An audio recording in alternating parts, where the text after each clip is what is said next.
están? Bien, también muy bien. Bueno, el día de hoy, vamos a decir jueves de Plan México, está con nosotros el secretario de Economía, Marcelo Ebrard. Siéntense, por favor. Está el secretario de Salud, David Kersenovich, y se encuentran con nosotros representantes de 4 empresas, Federico Prinz, de Laboratorios Kenner, José Miguel Ramos, director general de Genbio, así se dice, Efreno Campo López, presidente ejecutivo de Grupo Neolfarma, Diego Antonio Campo Gutiérrez de Velasco, director de innovación de Grupo Neolfarma, y Luz Astrea Ocampo Gutiérrez, directora general del Grupo Neolfarma también.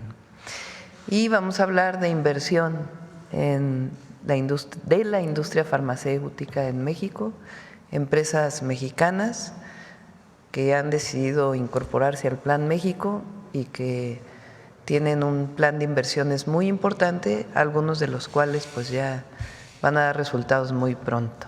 Entonces le doy la palabra primero al secretario de Economía, luego al secretario de Salud, para que nos explique también la importancia desde la perspectiva del sector salud de que se fabriquen los medicamentos en México, y luego a cada uno de los representantes de las empresas, si les parece. Bueno, vamos con Marcelo. Con su permiso, presidenta. Bueno, muy buenos días a todas, a todos. Brevemente informarles que el día de hoy se anuncian inversiones de empresas en el campo farmacéutico. Este campo es muy importante por 2 razones y le importa mucho a la presidenta de México en la estrategia del Plan México. La primera razón es que México necesita aumentar su autosuficiencia, tecnológicamente hablando, en todo lo que tiene que ver con los fármacos. ¿Recuerdan ustedes la experiencia del COVID-19? Tuvimos que traer las vacunas, en fin, muchos medicamentos. Entonces, se ha seguido trabajando para que tengamos autosuficiencia. Las empresas que hoy nos acompañan, que son Kenner, Genbio, Alfarma, Biogente, Neolsim, son empresas que han estado desarrollando en los últimos años diferentes soluciones importantes para el país. Debo decir que el secretario de Salud ha sido un promotor principalísimo, le voy a ceder ahora el uso de la palabra, porque cada una de las innovaciones que se presentan por parte de la industria farmacéutica nacional tiene implicaciones cualitativas de gran alcance. Tiene que ver con cambios, saltos relevantes para nuestro país. Por ejemplo, la introducción en México de células CAR T-cells y otras muchas que les va a comentar ahora el secretario de Salud, relevantes para el país. Bueno, decía yo, y la segunda razón, ¿cuál es?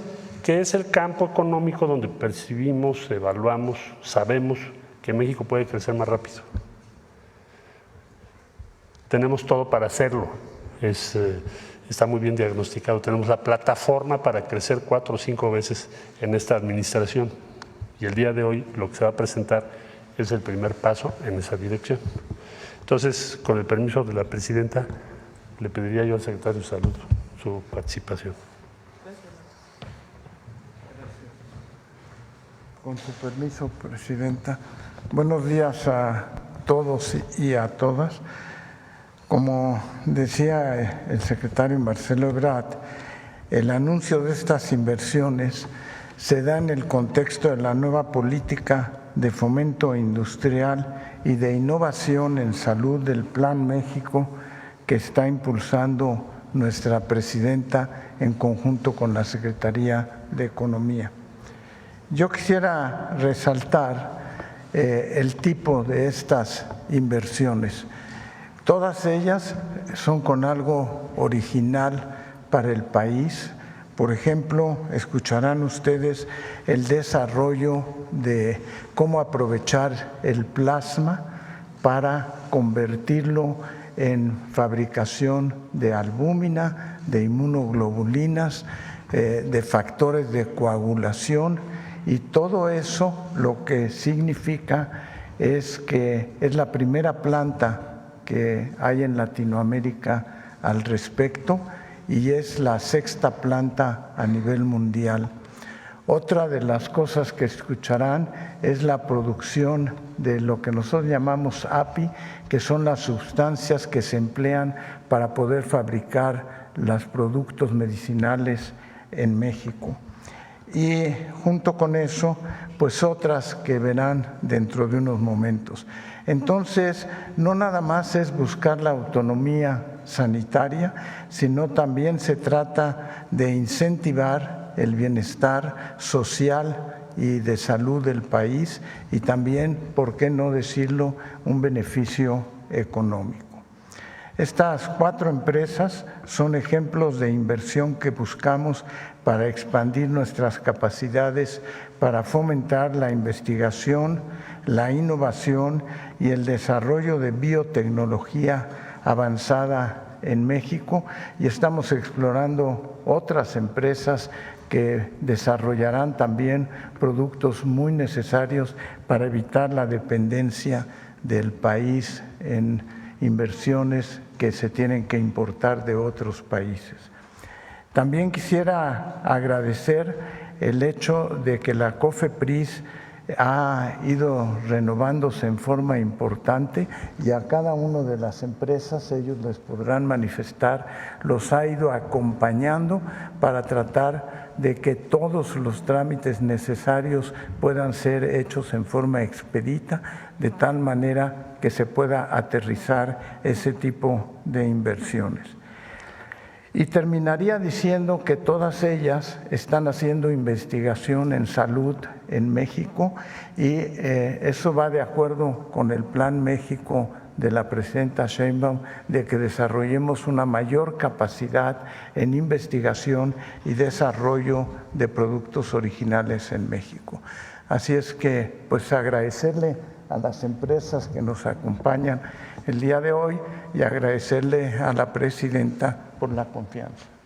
Gracias. ¿Quién va primero? Adelante.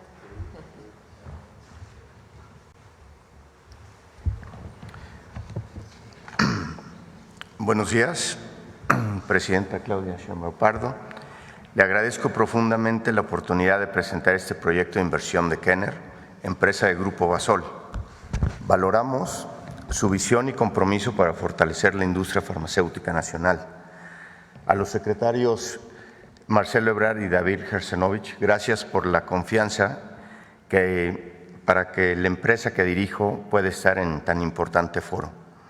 Envío un saludo y reconocimiento al subsecretario Eduardo Clark, a la comisionada Armida Zúñiga y a Carlos Ulloa, titular de Birmex, cuyo liderazgo y en sus respectivas funciones ha sido clave para consolidar el ecosistema de salud en México. Permítanme compartirles quiénes somos brevemente. Kenner es una empresa farmacéutica mexicana con más de 65 años de historia, ubicada en el Parque Industrial Toluca 2000. Nos especializamos en productos de cardiología, hematología, antiinfecciosos y medicamentos de emergencias conocidos como de carro rojo. En los últimos años nos hemos enfocado en el segmento de inyectables intrahospitalarios, que hoy representa el corazón de nuestro negocio. Presidenta, hoy queremos anunciar con orgullo un plan de inversión de más de 5,180 millones de pesos, que incluyen la expansión de nuestra planta para triplicar la capacidad instalada, con apertura prevista en el primer trimestre del 2027. Esto nos permitirá garantizar en varios de nuestros productos la soberanía farmacéutica nacional. La creación de un centro de mezclas para oncología, antibióticos y nutrición parenteral. También servicios integrales de anestesia, así como inversión para nuevos registros sanitarios para medicamentos estratégicos para el país y, muy importantemente, un centro de producción local de células CAR T-cells de tercera generación, única en Latinoamérica, que colocará a México a la vanguardia de la medicina personalizada. Estos proyectos generarán cerca de 800 empleos directos especializados y alrededor de 2,000 empleos indirectos, impulsando el desarrollo económico y social del país. Presidenta, como ve, nuestros planes están totalmente alineados al Plan México y con su visión de un país más próspero, incluyente y con bienestar para todas y todos. Hoy, más que nunca, la soberanía farmacéutica es fundamental para reducir la dependencia del exterior en el abasto de medicamentos críticos. México tiene una oportunidad histórica para poder fortalecer sus capacidades productivas, atender su mercado interno y consolidarse como una plataforma de exportación confiable para toda América. Con visión, decisión y colaboración entre el sector público y privado, estamos seguros de que México puede convertirse en una potencia farmacéutica regional. Por eso, Presidenta, nos honra invitarle desde ahora a que nos acompañe en febrero de 2027 para inaugurar la planta de medicamentos estériles inyectables más moderna y productiva del país. Una instalación de clase mundial, símbolo del compromiso de la industria nacional con la salud, la innovación y el futuro de México. Muchas gracias por su atención. Muchas gracias.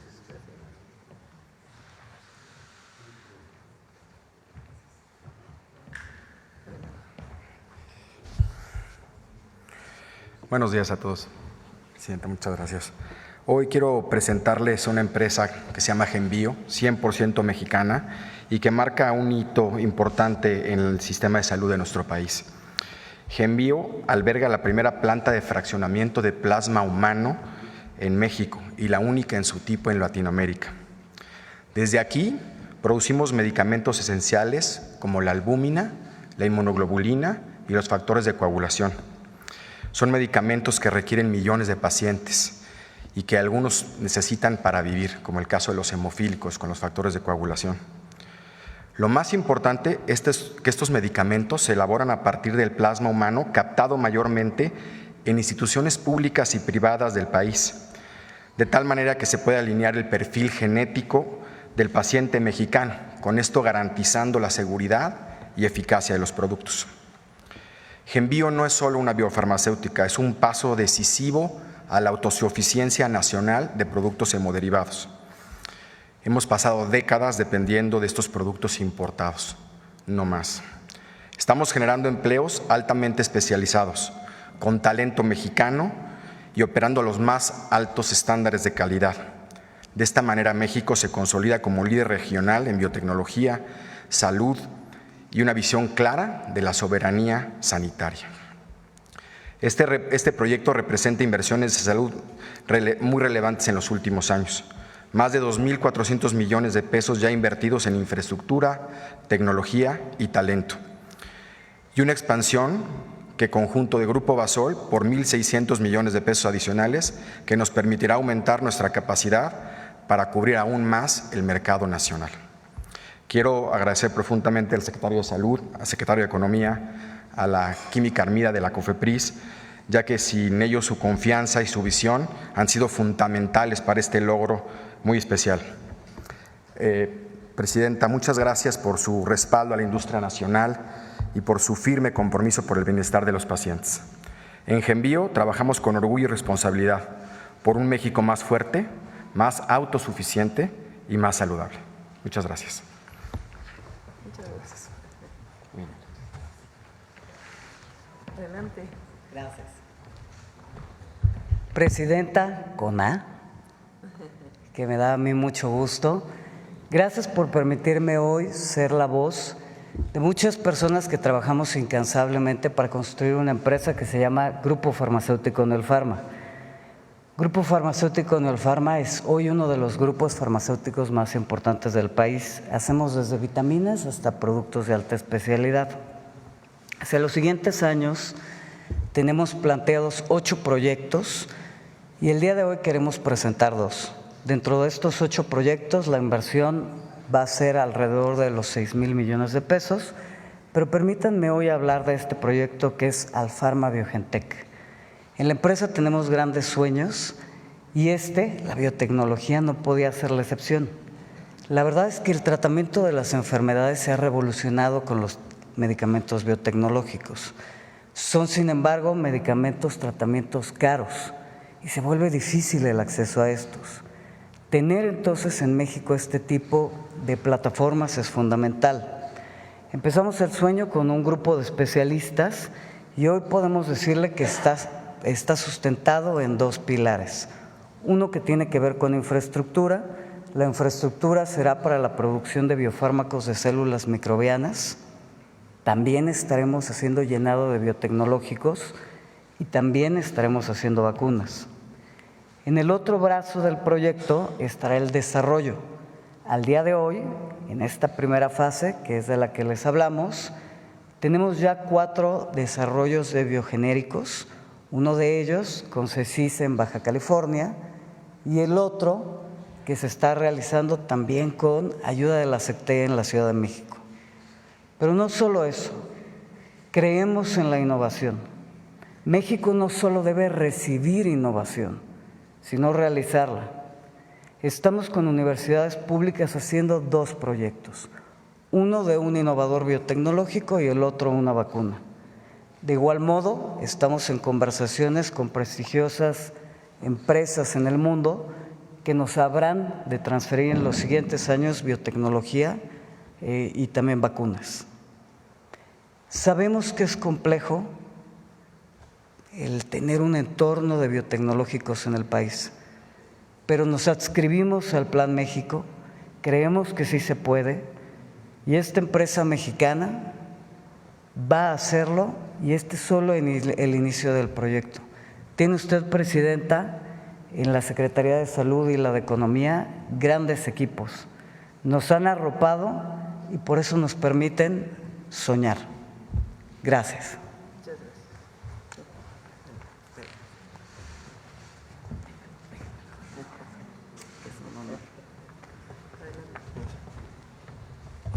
Con su permiso, señora presidenta.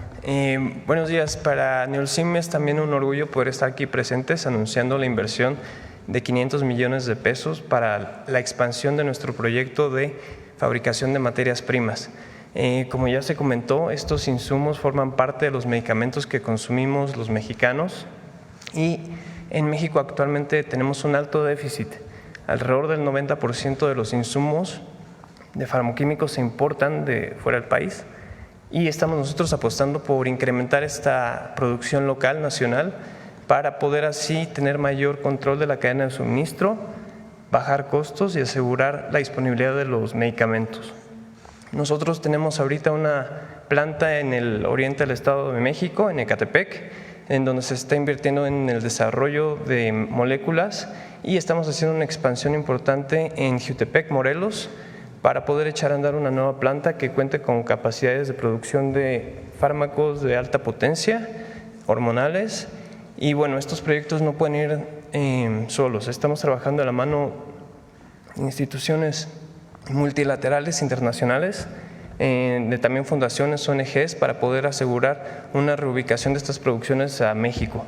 Estamos muy orgullosos de poder anunciar que con esto vamos a tener mayor seguridad en nuestro abasto y poder así garantizar una mejor entrega de nuestros productos. Agradecemos sobre todo el acompañamiento que nos ha dado la Secretaría de Salud, la COFEPRIS y la Secretaría de Economía para poder empujar estos proyectos. Notamos sin duda que podemos ir mucho más adelante y estamos con muchos sueños, como se platicaba, de poder involucrar nuestra producción a proyectos de la academia y recibir transferencias de tecnología para formar parte de la cadena de innovación.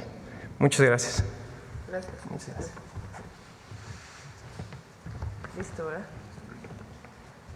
Bueno, si les parece, hacemos una ronda de preguntas sobre este tema y después despedimos a nuestros invitados y luego ya nos quedamos hablando de otros temas. ¿Les parece? Bueno, sobre el tema, a ver aquí. Buenos días, Presidenta. Eduardo Esquivel Ancona, Domo de Cristal. Lo primero que les quería preguntar, si tienen contemplado también inversión extranjera en estos laboratorios, porque qué bueno que son empresas mexicanas que están invirtiendo, pero yo creo que haría falta más oferta de otras empresas y pues la tecnología, sobre todo en Asia,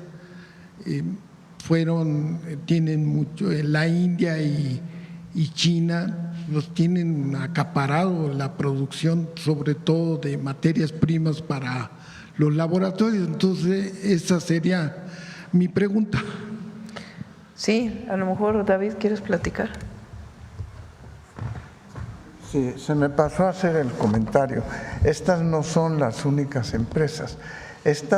Lo que es importante es cómo la industria farmacéutica nacional va a apoyar el Plan México, pero también estamos contemplando inversiones de laboratorios fuera de México que participarán. En fechas próximas vamos a estar informando de que en vez de que se produzcan en el extranjero, se produzcan en México.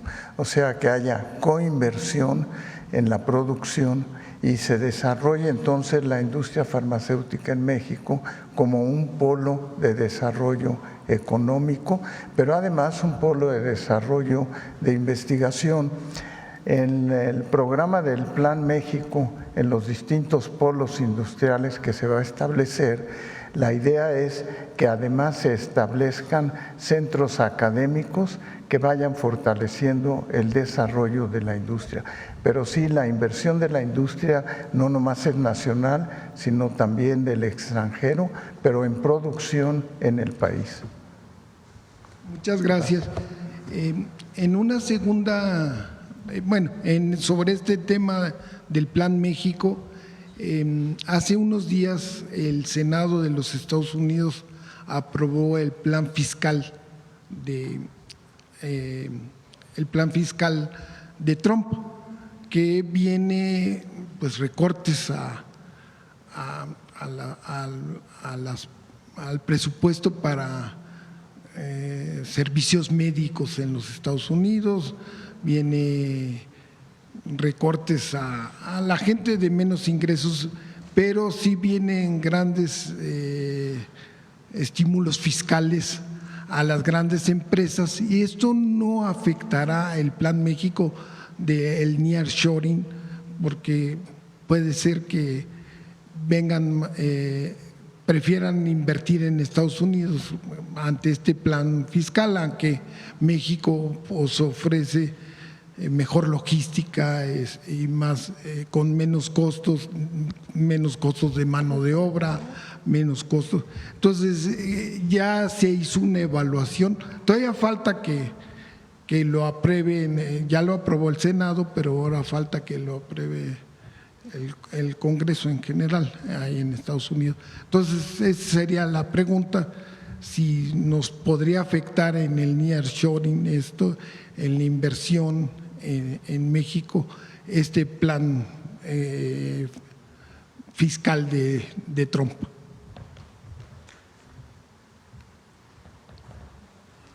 Con su permiso, presidente.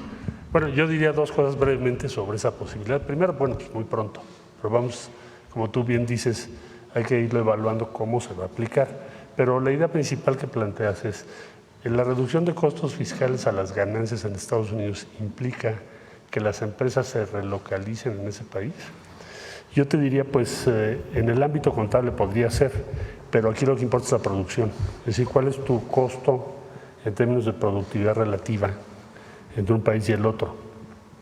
Entonces, México tiene una serie de ventajas muy importantes en ese tenor, para que podamos ser competitivos por nuestra productividad, nuestra cercanía y una serie de ventajas logísticas que tenemos muy relevantes. Es decir, tu costo de producción no va a variar. Entonces, quizá contablemente sí aproveches para presentar tus estados financieros de otra forma, etcétera, pero la producción somos muy competitivos. A eso hay que agregar otra cosa, brevemente. Estamos entrando en un sistema de desventajas comparativas, quiere decir, cada país va a tener que pagar algo distinto para entrar al mercado de Estados Unidos. Y si ves el acuerdo al que se llegó con Vietnam, México va a tener una ventaja de 6-1 en el costo de entrada al mercado de Estados Unidos. Entonces, este dato, ¿por qué es 6-1? Pues porque el promedio de lo que ayer se anunció significa que para los productos de Vietnam, que es un competidor nuestro, entrar al mercado de los Estados Unidos les va a costar algún porcentaje promedio entre 35 y 40%. Cuando a nosotros nos va a costar en un promedio 6%. Entonces, te puedes dar cuenta que pues hay una gran desventaja. Entonces, me parece que este sistema que se empieza a configurar, también hay que esperar a cómo termina, pero estoy tomando como base el acuerdo de ayer, porque es el primer acuerdo que se firma con un país con el que Estados Unidos tiene déficit. Se firmó con Inglaterra, pero Estados Unidos ahí tiene superávit. Ese es el primer país con el que tiene déficit. Entonces, 6-1.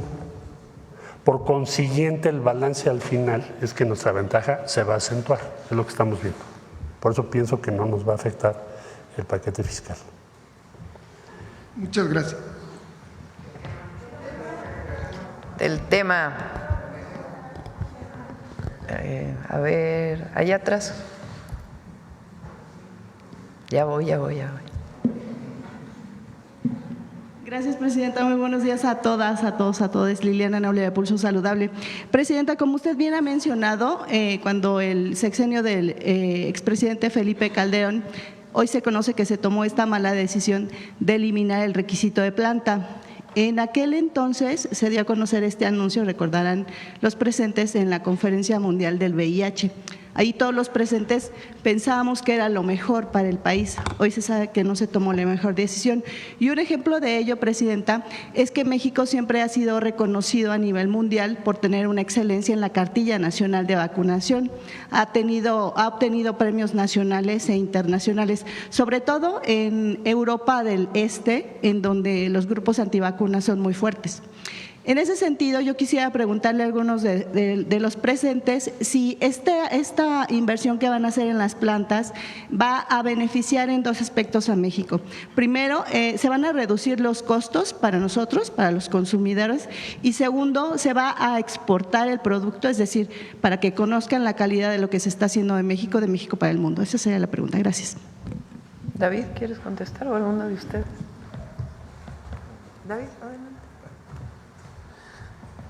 Sí, a ver, no sé si escucharon entre líneas en la presentación que se hizo que todos estos laboratorios tienen el propósito de exportar sus productos. No nada más es suficiente tenerlo, sino que queremos también que se exporten hacia afuera. Tenemos el mercado latinoamericano, tenemos otros mercados que pueden ser susceptibles de poder ser exportados. Por ejemplo, en la planta de albúmina, pues es la sexta planta en el mundo para producir los hemoderivados, las inmunoglobulinas y los factores de coagulación. Entonces, sí, el propósito es no nada más producción nacional, sino también exportación. El segundo punto tiene que ver con el abastecimiento de medicamentos. O sea, lo que estamos revisando es el número de productos que tenemos que tener en la compra de medicamentos para hacer esta compra mucho más efectiva y tener un abasto asegurado. En la medida que se produzcan en México, no nada más de la industria nacional, sino también extranjera, en la medida que se produzcan en México, pues nos sirve para tener un acceso rápido y efectivo a los medicamentos.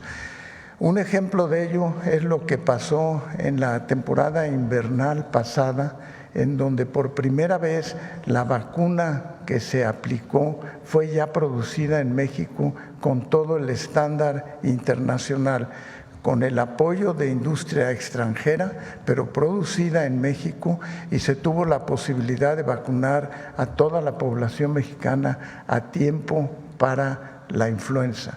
Entonces, nomás que no quiero decir los próximos, pero la idea sí es que se produzcan en México y tengan entonces la disponibilidad de favorecer el abasto, pero con un componente muy importante, y es pensar siempre en innovación y en exportación. Para que podamos exportar tiene que tener un componente de innovación original que permita entonces su exportación. Gracias. Gracias, presidente. Con su permiso, presidenta, quizá ponerle un ejemplo para la pregunta que hace respecto a costos y acceso, que hemos venido trabajando con David ya hace tiempo. Las inmunoterapias a base de CAR T-cells, simplemente como no las producimos, se aplican muy poco y son inalcanzables los costos. Es una nueva metodología respecto al cáncer. En primer lugar, la leucemia, en donde además tenemos prevalencia mayor, sobre todo en grupos de edad infantiles. Entonces, significa lo que se está anunciando, que vas a poder producir en México esto. ¿Quiere decir en precio qué? Que lo que hoy te cuesta $250,000, cuando menos, lo puedas hacer accesible a la población en México. Ahí puedes bajarlo mínimo, lo vas a bajar 20-25%, máximo pues puede ser que lo bajemos más del 80%, depende de la escala. Pero eso significa que va a ser accesible en el sistema público de salud. Hoy no lo es. No solo es un tema de costo y precio, sino que sea accesible para las personas. Esa es la prioridad del gobierno, lo que ha marcado la presidenta. Por eso importa mucho la inmunoterapia, esto para cáncer. Es un ejemplo. Imagínate $250,000. O sea, quiere decir que una sola aplicación para una persona pues son más de $500,000, nada más las células. Con esto que se está anunciando hoy, vas a poder tener acceso. Va a seguir siendo caro, pero mucho más barato que las $250,000.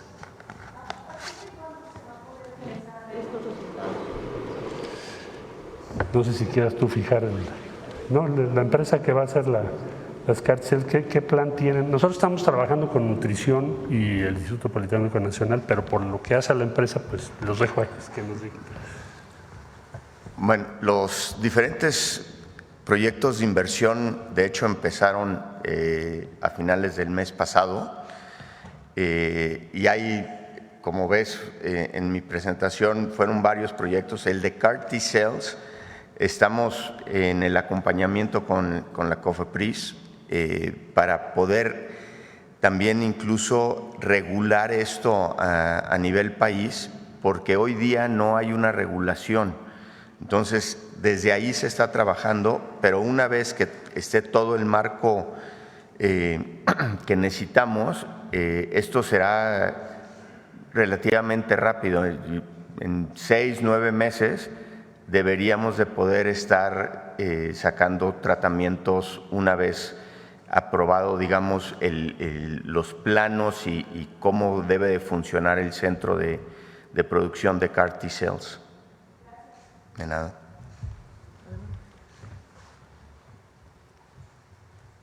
Y por la parte de exportaciones, en la parte de ingredientes activos, yo te podría decir que ya lo estamos haciendo. De hecho, México tiene todo el potencial de convertirse en un polo de abasto. Todos sabemos que con los conflictos geopolíticos o incluso el cambio global, muchas veces la materia prima no llega a esta región del mundo. Tener en México producción de estos ingredientes activos nos va a dar abasto, nos va a dar suficiencia sanitaria y nos va a permitir exportar. Toda la región de Norteamérica es el cliente natural, pero ya, por ejemplo, en esta planta que hoy anunciamos, hay proyectos con una ONG mundial para surtir a países de la región de Medio Oriente, África y Asia. Entonces, esto es una realidad. A ver, alguien que no haya preguntado recientemente. ¿Sobre el tema? A ver, sobre el tema. ¿Quién más va a preguntar sobre el tema? Adelante, el compañero de Basta. Sí, gracias. Buenos días a todos y a todas. Juan Hernández de Diario Basta, Tabasco hoy, Campeche hoy y Quintana Roo del Grupo Cantón. Hace mucho que no pregunta. Es que salió una estadística, ¿no? De quién preguntaba más y saliste tú, pero por eso hace rato que no preguntabas hasta ahora. ¿Ya rato? ¡Ah, es tu cumpleaños! Bueno, al finalizar cantamos las mañanitas. Un aplauso. No, gracias.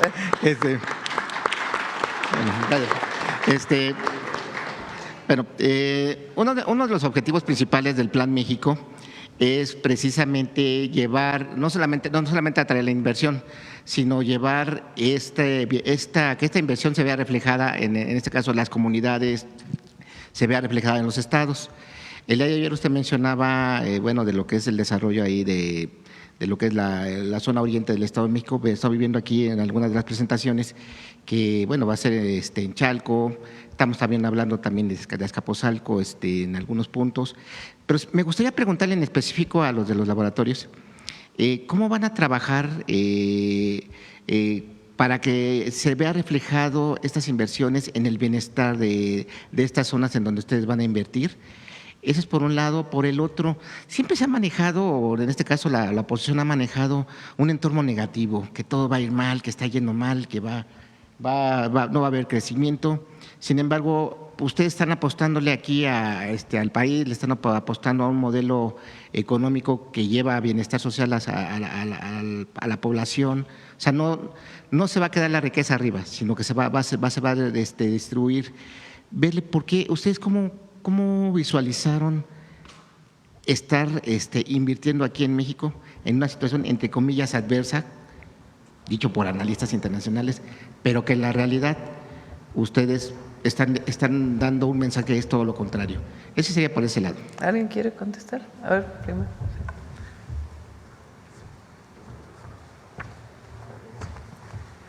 Con respecto a materias primas, puedo decir que México no se encuentra en desventaja. Estudios hechos por el Banco Mundial ubican que las cadenas productivas a escala global están muy dispersas y no todos los países cuentan con la infraestructura necesaria. México se encuentra, de hecho, en una posición privilegiada. En el continente, por ejemplo, estamos arriba de, por ejemplo, Brasil en el número de productores de principios activos, y pues tal vez nada más Brasil, Argentina y México tienen capacidades. Hay una muy larga tradición en el país de fabricación de estos farmacoquímicos y sin duda podemos exportar. Tenemos, de hecho, ya algunos de nuestros productos que exportamos van con el API que se hace en México. Entonces ya estamos en esa exportación. Dentro del tema de cómo impactar favorablemente a la comunidad, dentro del Grupo Neopharma tenemos una política de sostenibilidad que busca justamente cómo maximizar el impacto positivo de nuestras operaciones, minimizando el negativo. En estas plantas, por ejemplo, estamos invirtiendo en energía verde, fotovoltaica, para reducir nuestras emisiones. Estamos incorporando procesos de química verde. Estamos también vinculándonos con instituciones académicas para que sea un centro de trabajo para los químicos, biotecnólogos, biomédicos que se están formando en el país, que puedan venir a elaborar con nosotros, a transferir su conocimiento y madurar tecnologías. Estamos buscando también parte de nuestra responsabilidad social, hacer entornos respetuosos, equitativos, igualitarios, que busquen la integración de diferentes sectores de la población para poder así representar mejor a la comunidad. Y bueno, estamos haciendo mucho esfuerzo en la difusión de temas de salud mental, que es nuestro principal centro, porque creemos que es importante poder no solamente abastecer un medicamento, sino también ayudar a romper con los tabús y impulsar una salud integral en el país. Entonces son proyectos que van ligados en la cadena de innovación, siendo un centro donde puede llegar la innovación para madurarse, para tener ese impacto social de reducir costos, mejorar el abasto, pero también para poder generar espacios de trabajo seguros y respetuosos. Muchas gracias. Y finalmente, ¿cuánto estiman que va a crecer la industria farmacéutica a lo largo de este sexenio, con el Plan México? Eso sería todo. Muchas gracias. Cuando, como bien mencionó la compañera hace un ratito, la participación de la industria farmacéutica que produce equipo médico, medicamentos, material de curación, en México cayó muchísimo a partir de una decisión de cambiar la ley de salud. Esa decisión se toma en el sexenio de Calderón y es que ya no exista la necesidad de que el que le venda medicamentos al gobierno tenga una planta en México.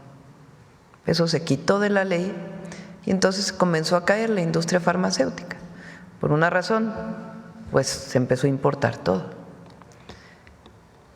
¿Qué pensamos nosotros y en qué consiste el Plan México? El Plan México quiere decir producir más en México, quiere decir hecho en México. Eso es el Plan México. Y tiene una estrategia para fortalecer distintos sectores en el país que nos permitan producir más en México, para el mercado interno y también para la exportación, aun cuando pues es distinto el 2025 de lo que fue el 2024 por la llegada del presidente Trump a los Estados Unidos, que tiene una política distinta de fortalecer también la producción en Estados Unidos de distintos insumos.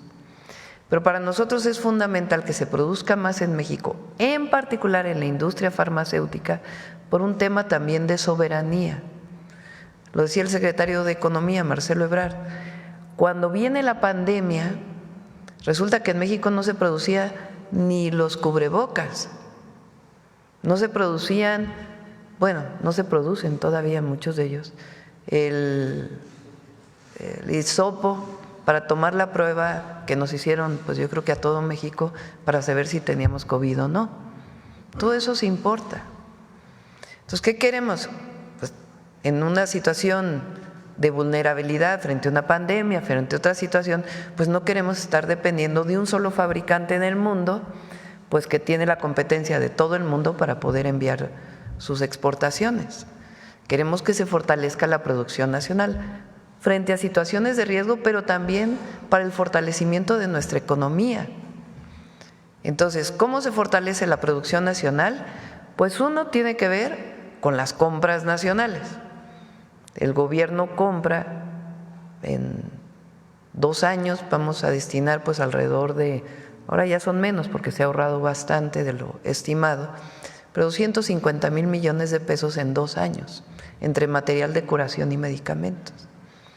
Pues no puede haber fuerza más importante que esa para que se compre principalmente a lo que se produce a nivel nacional. Ya no pusimos el requisito de planta, lo que pusimos es que en la siguiente licitación pues va a haber un puntaje que va a decir si lo fabricas en México pues vas a tener ventajas en la licitación o en la subasta inversa con la cual se compran los medicamentos. Esa es una parte. Pero la otra tiene que ver también, como bien lo decía el doctor Kersenovich, con la innovación. México tiene de los mejores científicos a nivel internacional en temas de medicina. Están todos los institutos nacionales de salud con los mejores investigadores, investigadoras, no solo de México, sino del mundo. Está el Instituto Mexicano del Seguro Social, que hace muchísima investigación. Están incluso las propias industrias farmacéuticas nacionales que hacen investigación privada, está la Facultad de Medicina de la UNAM, están las facultades de medicinas de muchas universidades públicas, es decir, hay muchísimos investigadores a nivel nacional, químicos, biólogos, bioquímicos, ingenieros, biotecnólogos y médicos y médicas que hacen mucha investigación. Entonces, lo que queremos también es que haya innovación en México. Para eso, pues tiene que mejorarse la COFEPRIS y muchos otros temas. Y que esa innovación que se haga en México, pues permita los mejores medicamentos para las y los mexicanos y también, pues para exportarlos a otros lados del mundo. Entonces, sí queremos que la industria farmacéutica de empresarios nacionales y empresas extranjeras que quieran invertir en México, pues se convierta en uno de los ejes de desarrollo de nuestro país. Pues es difícil estimar qué porcentaje del PIB, pero sí va a representar un porcentaje importante, pero además recientemente leí que ya nosotros siempre hemos dicho que el PIB no solo es el único indicador de medición del desarrollo, son muchos otros indicadores. Y hay indicadores que tienen que ver con el desarrollo científico, con el número de empleos que se generan y otros temas, pero también va a generar el impulso a la industria farmacéutica nacional con inversión nacional e inversión extranjera directa, pues un polo de desarrollo para nuestro país. Sobre el tema, a ver aquí sobre el tema. Buenos días, Shaila Rosagel, corresponsal del Grupo Gili, El Imparcial de Sonora, La Crónica de Mexicali y Frontera de Tijuana. Traigo temas que tienen que ver con salud, aprovechando que está el secretario. Presidenta, bueno, sobre la apertura de la frontera al ganado mexicano, preguntarle si tiene más o menos cuándo se podría abrir el punto de Nogales, y sobre este tema del gusano barrenador, preguntar si se conoce hasta ahorita cuántos casos van en humanos. Yo revisé, creo que la semana anterior, en la semana epidemiológica, iban 23 casos en humanos. No sé si nos puedan dar el dato ya más actual. Sí, el número de casos por gusano barrenador está cerca de 30 casos. Sin embargo, y lo he mencionado aquí en la mañanera, ninguno de esos casos es mortal. Todos lo que requieren es un lavado quirúrgico para sacar las larvas. El problema con el gusano barrenador es un problema fundamentalmente de tener una herida, no cuidar la herida y que se contamine, que llegue la mosca y deposite sus huevecitos, se convierten en larvas y después se caen y desaparecen. Y es un problema más de higiene, y es lo que estamos fomentando, el cuidado de no tener heridas abiertas, descubiertas, y tener heridas limpias. Pero otro aspecto muy importante es que en ningún caso se acompaña de mortalidad, es nada más un problema de higiene. Muchas gracias. Sobre el punto de apertura del Nogales. Si quieren, invitamos al secretario de SADER para que pueda platicarles cómo ha estado la negociación con Estados Unidos, cuándo se va a poner la productora de insectos o de mosquitos, no sé cómo se diga. Moscas, son moscas, no son moscas, perdón, moscas. La mosca. De insectos, vamos a dejarla así. En México, cómo se va a instalar. Si quieren, ya damos una mañanera para explicar todo ello. Muchas gracias, Presidenta. En un segundo tema, Presidenta, el 6 de agosto se cumplen 11 años del derrame de metales pesados de la mina Buenavista del Cobre en el río Sonora. Preguntarle cómo van los trabajos con la empresa para que se resuelva el problema del río, y en el tema de salud, si tienen contabilizados a los habitantes del río Sonora con problemas de salud derivados de esta contaminación generada en aquel entonces, y qué enfermedades se han detectado en los habitantes de ahí del río Sonora. Preguntarle si la empresa será a cargo de los afectados en salud con alguna indemnización o seguimiento. También te lo voy a dejar para otra mañanera, porque estamos trabajando en ello.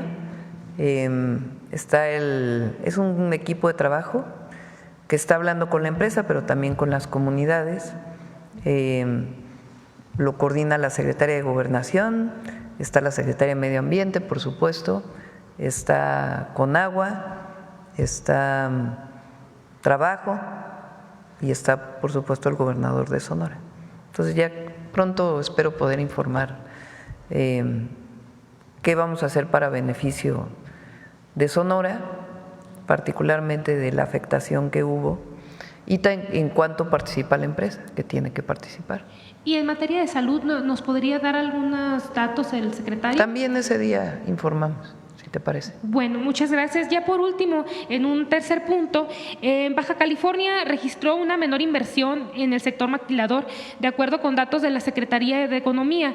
Según explican empresarios, es parte del impacto de las medidas de Estados Unidos en la economía de esta región, que depende pues de la interacción con el país vecino.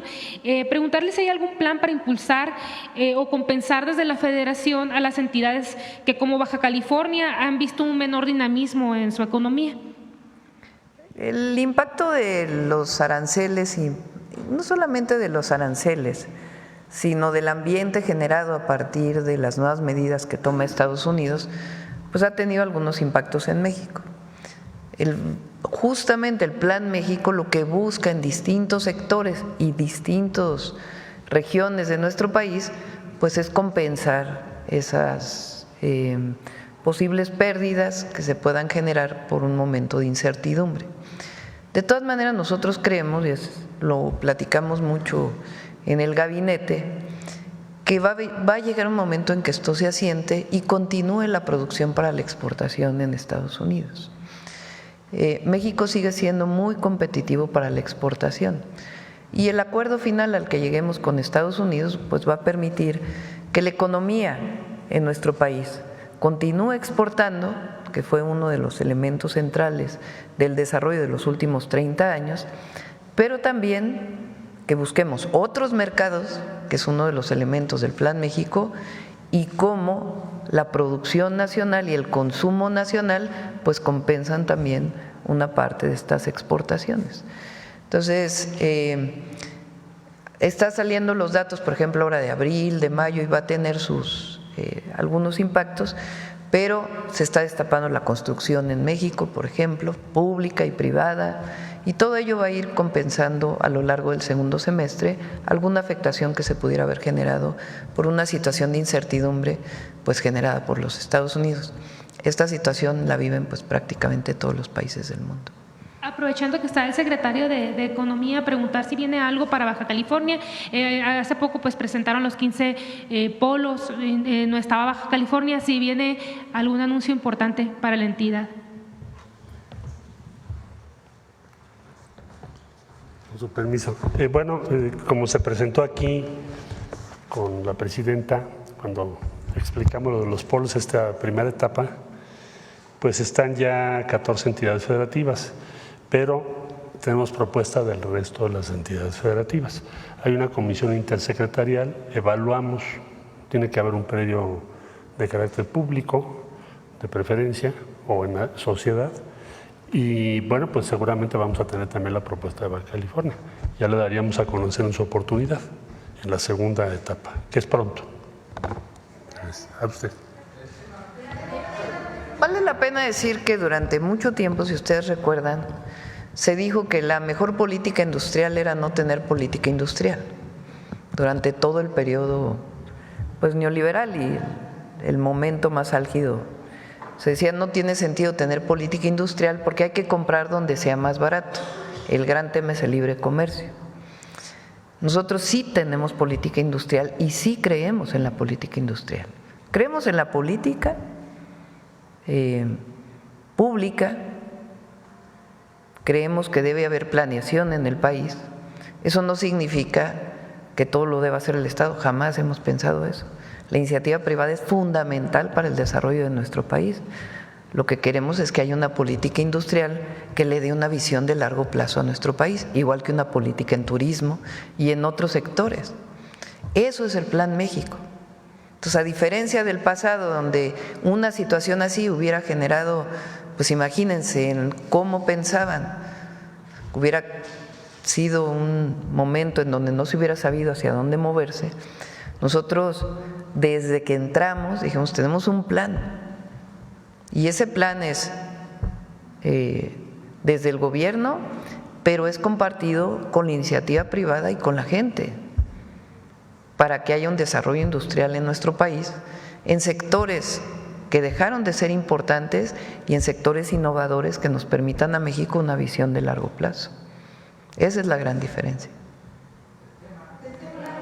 Bueno, del tema, una más del tema, porque acá no fue tan del tema, ¿verdad?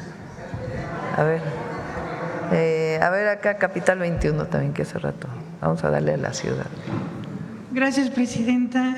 José Manuel Fuentes, de Capital 21. Preguntarle sobre lo que acaba de decir el director de Hyunbio. Presentó una lámina en donde dice que se generarán 100 empleos especializados en biotecnología, ingeniería y en procesos farmacéuticos. Preguntarle al director si se van a considerar los egresados de las universidades públicas que usted también ahorita acaba de comentar, presidenta. Gracias. Muchas gracias. Sí, son, pareciera pocos empleos en el sentido del número, pero son altamente especializados. La planta de nosotros está en el Estado de México, en Chalco, y claramente todo nuestro personal es de la zona y estamos promoviendo que sea gente local la que impulse el negocio. Como comentábamos, no se trata solamente de sustituir importaciones, que es muy importante, pero también de reducir costos, ¿no? Para el gobierno, para lo que compra. En el caso de los plasmaderivados, que como les comentaba, tienen décadas siendo importados, no solamente aquí en México los vamos a fabricar, pero les comentaba que los fabricamos a partir de plasma. El plasma mexicano hoy en día se desecha por no haber una planta de fraccionamiento en el país. Cuando ustedes donan sangre, esa sangre se separa en dos grandes componentes. Uno, vamos a decir, la parte roja, que le decimos el componente hemático, ese se queda en el banco de sangre, es el que te sirve para una transfusión, en una operación. Pero luego viene la parte que es el plasma, la parte amarillenta de la sangre. Ese plasma hoy en día se desecha porque no hay qué hacer con él. Entonces, parte de la visión platicada con el secretario es decir, es cómo hacemos uso de ese plasma desechado y poderlo industrializar para que acaben medicamentos que son tan vitales para el país. Entonces, el Plan México se apega perfectamente, es crear más empleos especializados, reducir costos, disminuir importaciones. Muchas gracias. Presidenta, también por último preguntarle, precisamente hace un mes su gobierno emitió el decreto para el fomento de inversión en el territorio nacional de este sector de la industria farmacéutica, también para empresas extranjeras. Preguntarle si ya ha habido quienes quieren participar. Estamos con pláticas, platicamos incluso con primeros ministros, el canciller de Alemania y presidentes en el G7 con la comunidad económica, la comunidad europea. Entonces, hay pláticas con Alemania, hay pláticas con la India, hay pláticas con Brasil. Entonces, hay diversas pláticas que no solamente tengan que ver con que sus empresas vengan a instalar una planta aquí, sino también que haya el vínculo entre empresarios mexicanos y empresarios de los distintos países que puedan construir nuevas plantas. Y además lo que va a hacer Birmex, ¿no?, que lo he planteado aquí. Birmex hoy está trabajando, vinieron unos científicos de Serum, ¿no?, de la India, con la posibilidad de que haya acuerdos para fabricación de vacunas a través de Birmex y recuperar la capacidad de producción de vacunas de Birmex, entre otros temas. Entonces sí hay pláticas, las tiene el secretario de Economía, el secretario de Relaciones Exteriores, obviamente nos ayuda, y David Kersenovich, que es hiperactivo. Nada más para precisar, presidenta, lo de la reunión con la India, ¿con quién sería? ¿Con el sector farmacéutico o con quiénes sería? Sí, con el sector farmacéutico. Serum es una empresa que tiene una parte de capital estatal. Entonces son distintas, estamos generando distintos mecanismos que permitan a México tener mayor soberanía, mayor innovación y mayor capacidad de exportación también. Muchas gracias, presidenta. Bueno, el último, a ver allá Carlos, y ya cerramos sobre el tema. Carlos Guzmán, de 4 Media Telecomunicaciones. Doctora, buen día para todos y todas. Para preguntarle a Marcelo, al secretario Marcelo Ebrard, él cuando fue secretario de Relaciones Exteriores, ahorita que tocó el tema de la India, él viajó por India, por China, incluso tuvo acercamientos, si no mal recuerdo, con gente de India. Es preguntarle, secretario, esto que se anuncia el día de hoy, ¿qué tanto cubre el requerimiento que se necesitaba de medicamentos altamente especializados en el tema obviamente oncológico? Y me sorprende este dato que da el CEO de una de las farmacéuticas, que se tira el plasma. Regularmente el plasma se ocupa, tenemos aquí al especialista, el doctor Kersenovich, para fabricar vacunas o inmunológicos para diversos tipos de cáncer. Es preguntarle al doctor Kersenovich qué tanto se podría avanzar para que se cubra el déficit de ese tipo de vacunas que son prácticamente hechas a la medida en institutos como el que dirigió allá en el sur de la Ciudad de México. Muchas gracias. Marcelo y luego David. Sí, con su permiso, presidenta. Sí, en efecto, como mencionas, viajamos a la India, pues fuimos juntos, David y yo. ¿Por qué razón? para implementar en México lo que llamamos inmunoterapias. Fuimos a Mumbai, incluso abrió un consulado, y el Instituto Tecnológico en Bombay hizo un convenio con el Instituto Nacional de Nutrición, el Instituto Politécnico Nacional, y este año empezamos a trabajar ya lo que son las CAR T-cells. Quiere decir, tomas una célula T de tu médula, luego con un vector se le introduce una instrucción para atacar un tipo de célula cancerígena, depende de cada caso. En este caso podría ser respecto a leucemia u otra célula. Entonces es lo que se hace. Suena muy fácil, pero es muy complejo.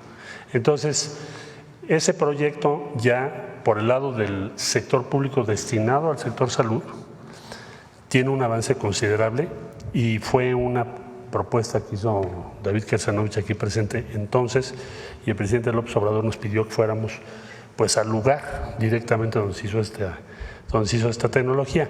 ¿Qué es la diferencia? En Estados Unidos en aquel tiempo esta tecnología costaba entre $400 y $500,000, ha ido bajando un poco, pero en ese tiempo así era.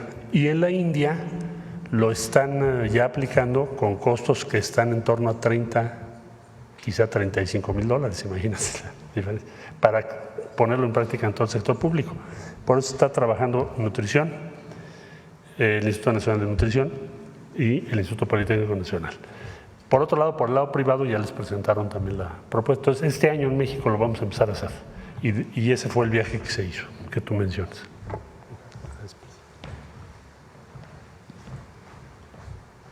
En relación al plasma, es precisamente lo que se ha comentado.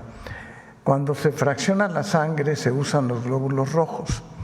También se usa el plasma, nada más que el plasma tiene una vida media de 3 semanas. Se puede guardar en el refrigerador y se puede usar. Todo aquello que viene después de 3 semanas es lo que se desecha.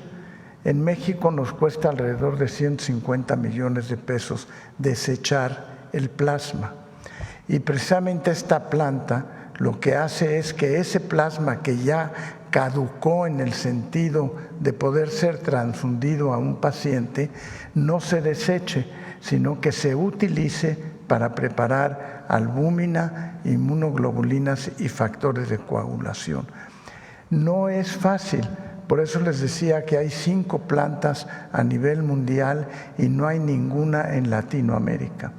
Y también cuando hicimos la evaluación del costo con el laboratorio, resulta que nos vamos a estar ahorrando millones de pesos en el costo que pagamos a la importación de esos productos. Y no siempre la hay. Por ejemplo, durante la pandemia tuvimos un verdadero problema en conseguir esos productos. Entonces es evitar el costo de tener que deshacer, eliminar, incinerar el plasma. Segundo, utilizar el plasma mexicano que tenemos. Aproximadamente el 50% de las donaciones de sangre se tira ese plasma, se desecha, 50%. Y tener la posibilidad de tener abasto en México y además mucho más barato. Y en relación a las células CAR T-cells, si puedo añadir un comentario, es pensar en la innovación a futuro. El tratamiento del cáncer actualmente es con quimioterapia o inmunoterapia, pero lo que viene es el tratamiento personal con células que se editen genéticamente. Estas CAR T-cells con una sola inyección, y es más costo-beneficio, una vez que están tratadas en el laboratorio y editadas genéticamente, se le ponen al paciente que con leucemia, fundamentalmente, y con eso basta para que se curen las personas en más del 50%.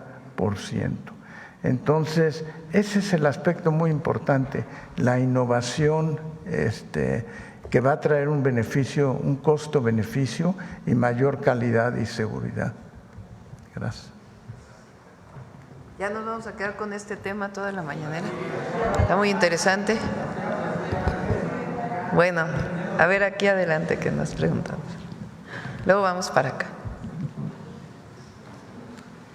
Presidenta, buenos días. Soy Teremora Guillén, corresponsal del canal de las noticias que se transmite en el estado de Chihuahua, en Juárez y en los municipios fronterizos de Tijuana y Mexicali.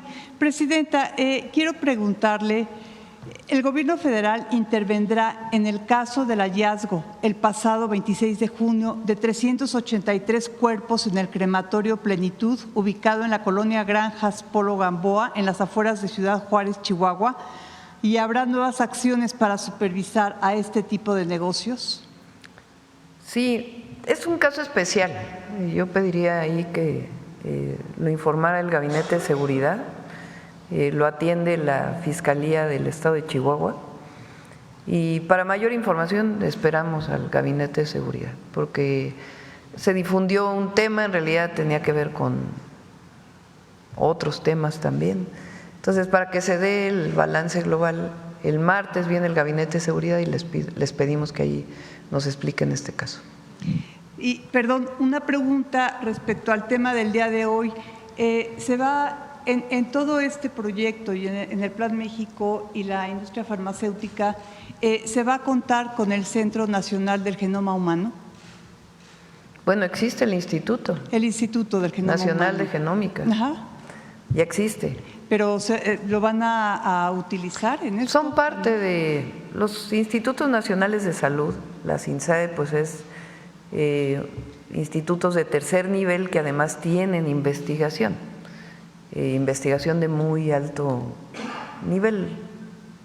Igual el Instituto Mexicano del Seguro Social y otras instituciones públicas y privadas tienen investigación en salud y por supuesto que son parte de todo este desarrollo.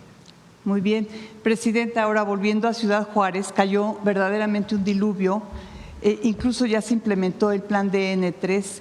¿Habrá entrega de enseres a los afectados por estas lluvias? Hay varios estados afectados por las lluvias recientes, por supuesto Oaxaca y Guerrero, por el huracán Eric, y hay afectaciones en Tamaulipas, está ahí ahora la Coordinadora Nacional de Protección Civil por el desbordamiento de uno de los ríos, particularmente en Madero y en Tampico, y también hubo una lluvia completamente atípica en Ciudad Juárez.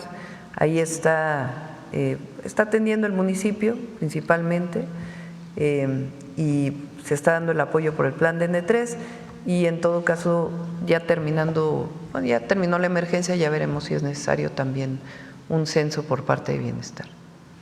Muchas gracias, Presidenta. Ahora otra pregunta sería, ¿cómo garantiza el Gobierno federal que la Secretaría de Seguridad y Protección Ciudadana mantenga el liderazgo en las políticas de seguridad pública cuando muchas funciones operativas han sido asignadas a las Fuerzas Armadas? Si quieren hablamos de seguridad el martes, ¿no? Vamos, porque no era del tema, ahora sí que nos… De acuerdo. Y otra pregunta, Presidenta. Porque, a ver, la Guardia Nacional tiene sus tareas, claro. La Secretaría de Seguridad y Protección Ciudadana tiene sus tareas, la Defensa con el Ejército tiene sus tareas, la Marina tiene sus tareas. Entonces, todas estas instituciones de seguridad pública vinculadas con las instituciones de seguridad pública de los estados y de los municipios, las Fiscalías General de la República y estatales y el Poder Judicial, cada uno tiene una tarea en la pacificación y en la disminución de la violencia y la inseguridad en el país. Entonces, cada uno cumple su tarea y ya vamos a informar. De manera independiente.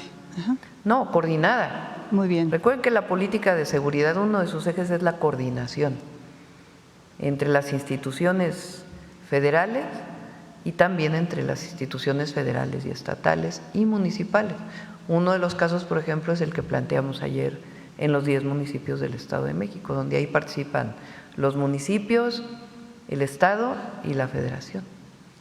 Presidenta, bueno, es una pregunta más también. ¿Cuándo vendrá Sergio Salomón del Instituto Nacional de Migración para hablar sobre el tema? Ya va a venir. ¿Sí? Sí. Bueno, y la última, con miras a la Copa del Mundo 2027, México tendrá que reforzar sus procedimientos de ingreso para los visitantes extranjeros. ¿Contemplan constituir algún comité de seguridad trinacional para prevenir acciones o ataques en los eventos? Ya vamos a presentar lo del Mundial también. Hay varios temas, está el tema de seguridad, está el tema de migración. En algunos casos es al revés, hay que facilitar las visas, si no, ¿cómo van a venir los jugadores de los equipos a jugar? Pues hay que facilitar ya todo lo que tiene que ver con quienes son parte pues del Mundial. Entonces son muchísimas áreas que está coordinando la Secretaría de Gobernación. Muchas gracias. Gracias. A ver, ahora sí del tema, y si no, pues ya, pero del tema, de veras, del tema, a ver acá. Presidenta, qué gusto saludarla. Ramón Ramírez Gutiérrez, de Noticieros El Reloj. Preguntarle sobre el tema, Presidenta. Bueno, vengo de Oaxaca, tenía otros temas, pero ahorita es importante. La situación de salud en México principalmente pasa por nuestra alimentación, diabetes, obesidad, hipertensión. Preguntarle qué tanto de esta inversión se va a destinar a investigación sobre nuevos medicamentos, nuevas aplicaciones, sobre este tema en específico que es la obesidad, la hipertensión y sobre todo la diabetes. La insulina, que todavía sigue siendo un problema, la forma de aplicarse la insulina, si ya se está pensando otra forma de cómo aplicarse este medicamento. Sí, usted acaba de preguntar sobre los padecimientos más frecuentes en México. Una de las estrategias que estamos implementando fue el diseño de los programas de atención médica, programas nacionales de atención médica que los hemos abreviado como PRONAM. Cada una de las enfermedades que mencionó, diabetes, hipertensión, daño renal, obesidad y sobrepeso, la atención en los primeros 1000 días de vida y las vacunas, están ya resumidas en una hoja por los dos lados. Esas hojas tienen unos QRs que además hablan sobre cómo reconocerlas en fase temprana, cuándo referirlas a un nivel, segundo y tercer nivel de atención y, muy importante, lo que se hay que hacer para el tratamiento de esas enfermedades.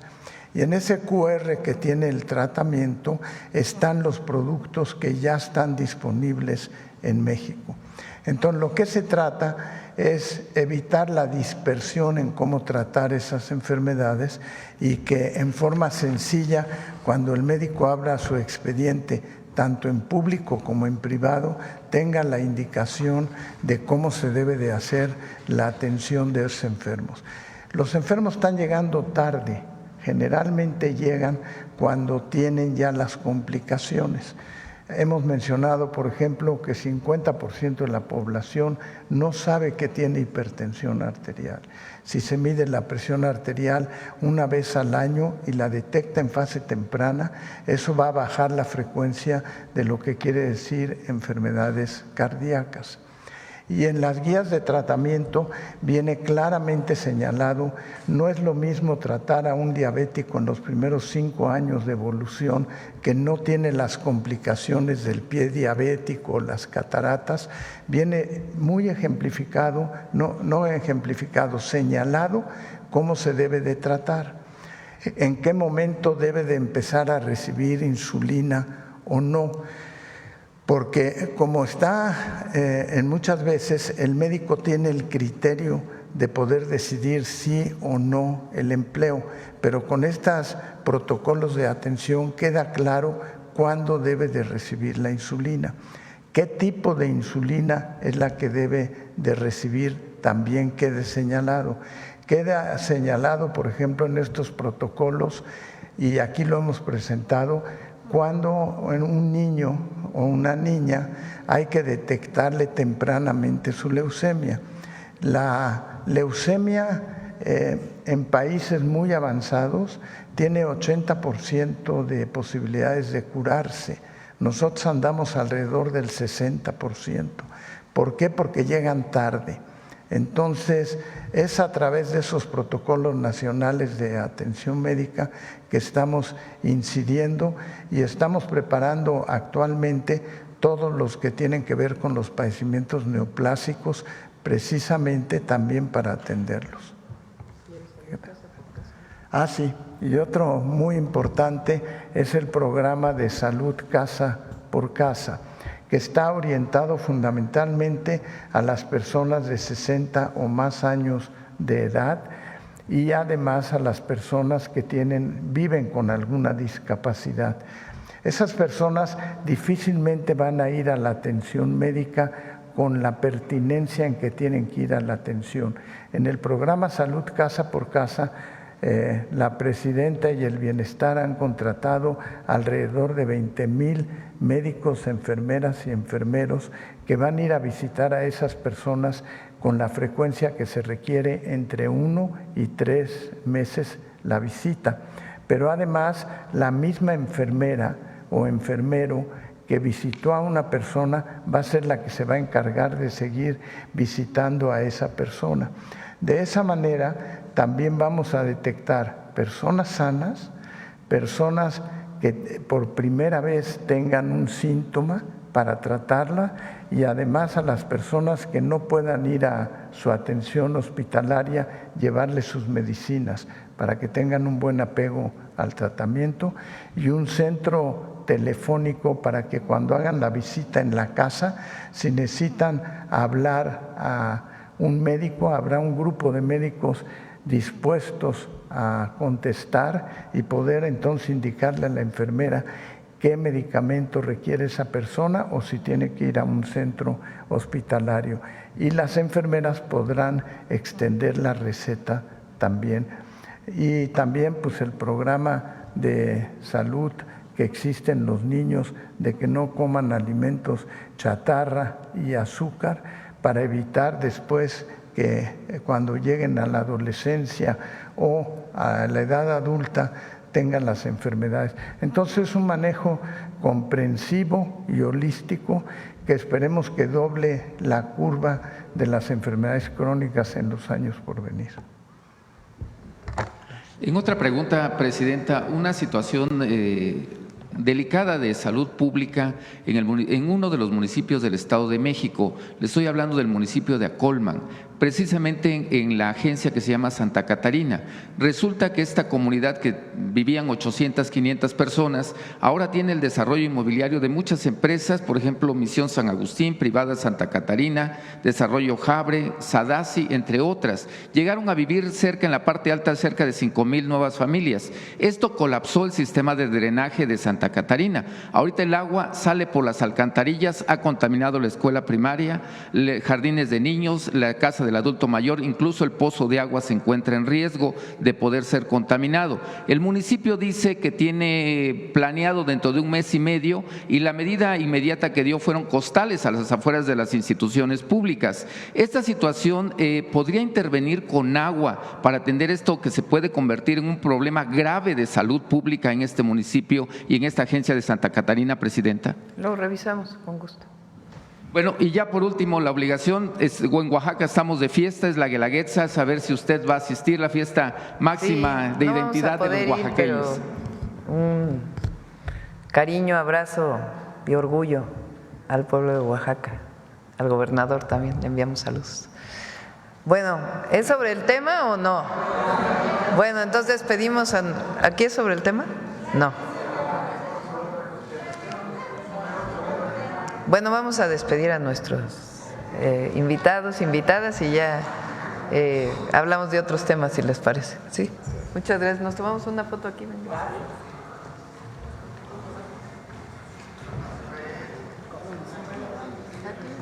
Ya me voy a poner las mujeres aquí. Sí, por favor. Véanse más para acá.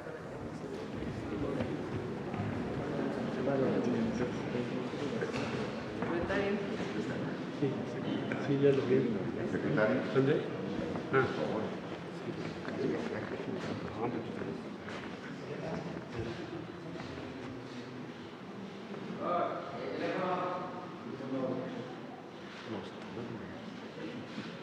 ¿Listo?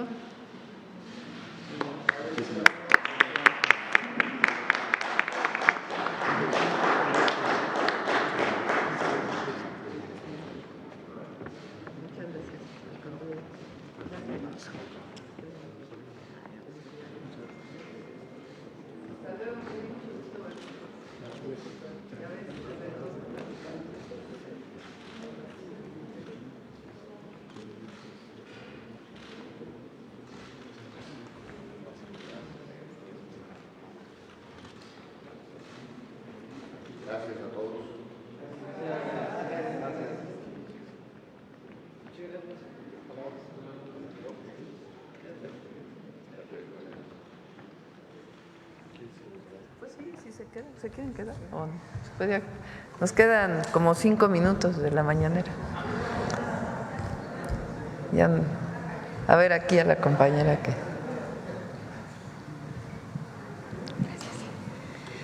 Hola, buenos días. Soy Fernanda López Castro de Infobae México. Preguntarle ya de otros temas. Ayer la Comisión Independiente de Investigación sobre la Pandemia de COVID-19 en México se expresó en contra del nombramiento de Hugo López-Gatell como representante de México en la OMS. Ellos argumentan que pues hubo graves omisiones y decisiones en el manejo de la crisis sanitaria que derivó en orfandad y rezagos en educación, economía y salud mental. Saber su opinión sobre pues son los mismos de siempre que han estado diciendo eso, ¿no? Desde hace años. Nada más que ahora pues tiene un nombre que suena muy elegante. Pero es Julio Frenk y todos ellos que desde el principio pues estuvieron en contra del gobierno por otras razones y tuvieron sus diferencias en la atención a la pandemia. Yo reivindico a Hugo como un gran profesionista y que va a hacer un buen papel en la Organización Mundial de la Salud. Hay mucho que tiene que ver con la política, ahí, en la crítica a Hugo López-Gatell. Entonces va a hacer un buen papel y son los mismos de siempre, pues, los que siempre han criticado, no hay algo nuevo ahí.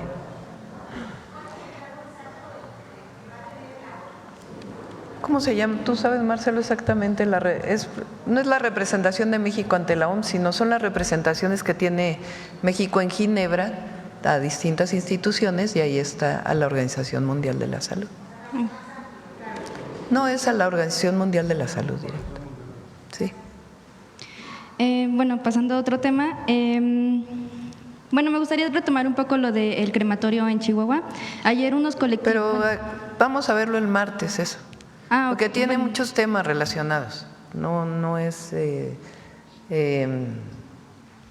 para 2 minutos de respuesta. Entonces el martes que viene el Gabinete de Seguridad, si quieren tocamos ese tema. Ok, gracias. Bueno, ayer diversos… Sí se está atendiendo y se está en coordinación, entonces el martes se puede informar con mayor detalle. Muchas gracias. Bueno, entonces, ayer diversos colectivos de familiares de personas desaparecidas protestaron en la Cámara de Diputados en contra de diversas reformas que ya se han aprobado en esta materia y pues incluso la que incluye la CURP con datos biométricos. Ellos han dicho, se han referido a este paquete de leyes como la ley espía y pues argumentan que puede poner en riesgo a ellos durante su labor de investigación. ¿Habrá alguna mesa de trabajo con ellos o alguna? Ya hubo. Y sigue la Secretaría de Gobernación. Rosa Isela hizo un diálogo muy amplio con todos los colectivos de familiares de desaparecidos, muy, muy amplio. Alrededor del 60, casi el 70% de las y los colectivos estuvieron de acuerdo en las modificaciones que se presentaron. De hecho, vinieron de ellos las propuestas. Y hay una parte que no estuvo de acuerdo. Entonces, de todas maneras, pues se envió la propuesta y se sigue dialogando, porque tenemos que avanzar. Nosotros nos tomamos muy en serio el tema de los desaparecidos. Y las modificaciones a las leyes que se hicieron es para dar más capacidad a las instituciones de seguridad pública y a la propia Fiscalía para poder actuar de manera preventiva en las primeras horas de denuncia de un desaparecido y también en la investigación de las personas que están desaparecidas. Entonces, se incorporaron muchísimas observaciones. Ahora, la famosa ley espía, hoy otra vez, ahí están no sé cuántos comentócratas. No, es la ley de seguridad y apoyo a la población, así debería llamarse. No tiene nada que ver con el espionaje. A ver, ¿por qué no ponemos otra vez los artículos de la ley y luego el Código Penal y la Constitución? Porque es falso, de toda falsedad, que haya en esas leyes alguna capacidad que le den al Estado mexicano fuera de la Constitución para vigilar a las personas. Falso de toda falsedad. Que es un tema político. De criticar al gobierno, no importa qué ley hubiéramos puesto, no importa el contenido de la ley, hay algunos personajes que todo va a ser en contra nuestra, todo. El problema es que dicen mentiras, por eso tenemos nuestra sección del detector de mentiras. Por eso ahora la ley habla del derecho de las audiencias, o sea, el derecho del pueblo a la información, porque lo que no está bien, todo periodista, todo editorialista, tiene toda la libertad de criticar al gobierno, toda, aquí no hay censura, ninguna censura, tienen toda la libertad y si no, pueden ver el 99.9% de los medios de comunicación, a lo mejor exageré, el 99% es una crítica permanente al gobierno, o sea, hay total libertad de crítica al gobierno de México, de crítica a la presidenta. ¿Qué decimos nosotros? Solo que no mientan. Pueden tener diferencias, pero decir mentiras pues va contra el derecho a la información. ¿Lo vamos a prohibir? No, es solamente la capacidad que tiene un ciudadano o una ciudadana de decir, oye, yo tengo derecho a la información. Tú vas a tener un ombudsman de derecho de las audiencias que va a definir si en efecto se violó el derecho a la información o no, pero nadie está coartando la posibilidad de informar, de decir, de opinar, nada, pues imagínense todo lo que hay en los medios ahora en contra de la presidenta y sencillamente tenemos derecho de réplica en las mañaneras. Ahora, falso que haya espionaje, a ver, la Constitución, otra vez vamos a artículo 16, ayer lo leímos, lo vamos a volver a leer. Las comunicaciones privadas son inviolables, eso dice la Constitución, y las leyes que se aprobaron están en el marco de la Constitución, porque así es nuestra estructura jurídica. Las comunicaciones privadas son inviolables. La ley sancionará penalmente cualquier acto que atente contra la libertad y privacidad de las mismas. Esto es la Constitución, lo que dice la Constitución. Excepto cuando sean aportadas de forma voluntaria por alguno de los particulares que participen en ellas.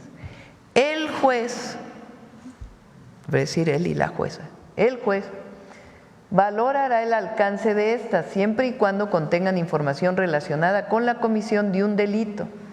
En ningún caso se admitirán comunicaciones que violen el deber de confidencialidad que establezca la ley. Vamos a las leyes.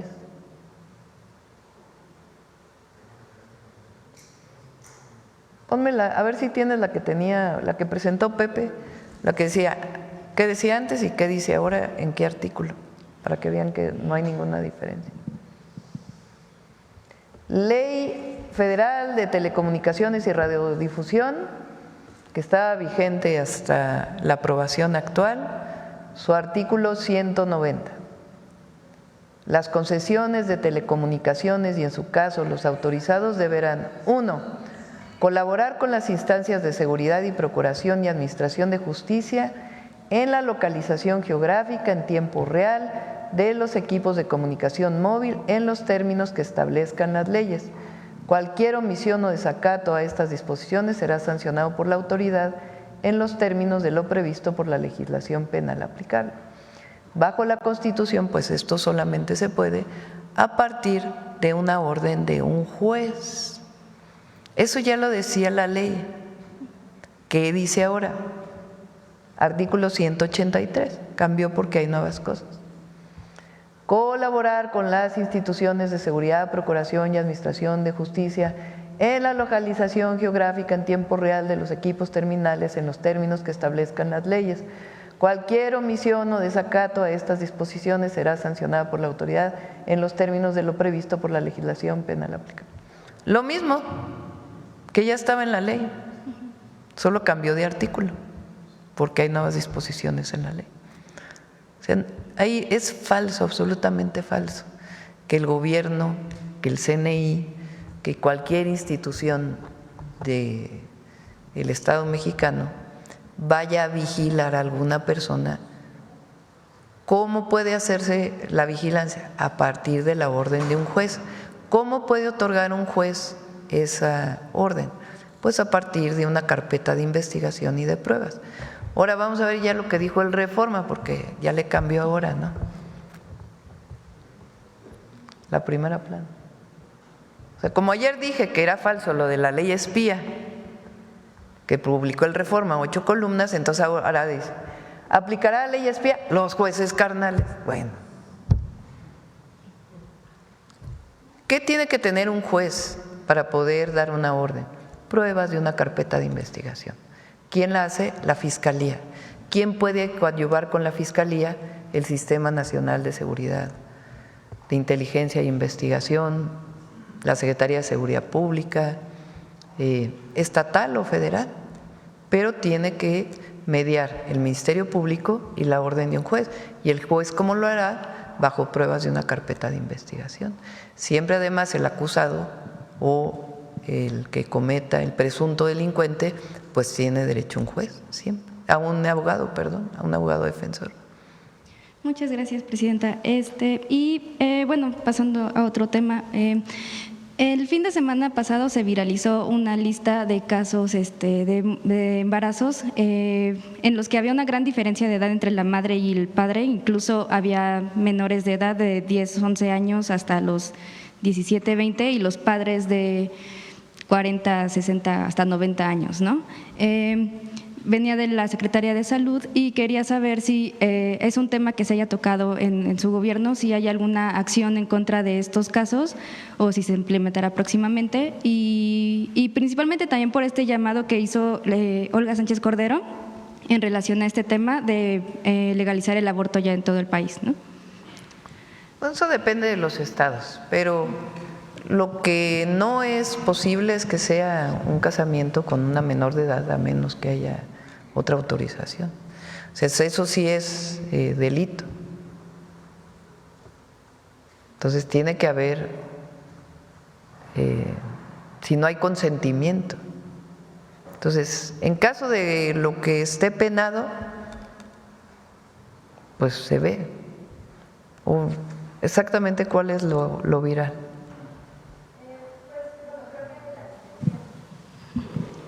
Sí, bueno, que la mayoría de los casos eran menores de edad, pero bueno, infantiles, no eran embarazos infantiles. Y pues sí, o sea, la ley protege a los menores de edad, siempre. Pero en el caso, no sé, o tú, David, ¿conoces este tema? De la diferencia de edad en un matrimonio. No tanto, bueno, principalmente como el matrimonio infantil. A ver, entonces, platíquenmelo bien para poder… Es embarazo infantil. Ajá. O sea, es una… Las mamás son de 10 años, son incluso de 10 años y sale que el papá del bebé es hasta, 60, 40 pues años. Eso sí hay que revisarlo y… Y en estos casos, son 30 casos. 30 casos. Claro que se tienen que investigar. Muchas gracias. A ver, vamos allá atrás.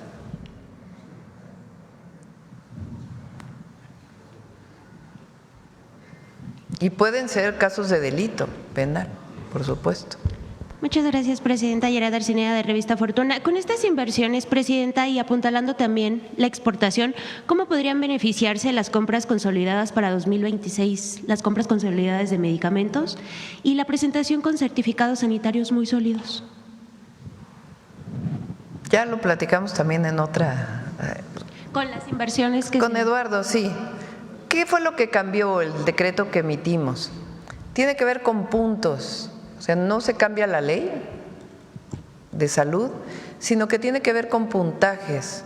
Entonces, se le va a dar prioridad a aquella empresa que tenga planeada una inversión ya certera en nuestro país para poder adquirir los medicamentos. Eso es lo que fue publicado en el decreto. Allá. Ya yo creo que la última, acá.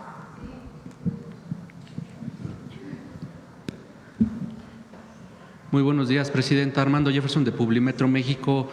Preguntarle un poquito sobre el tema de las vacunas. Entiendo que a partir de esta inversión se van a fabricar vacunas. ¿Se nos puede mencionar ¿cuáles serían principalmente, ya que en algunas partes de México hay brotes de tosferina y otras enfermedades que son prevenibles por este fármaco? Sí.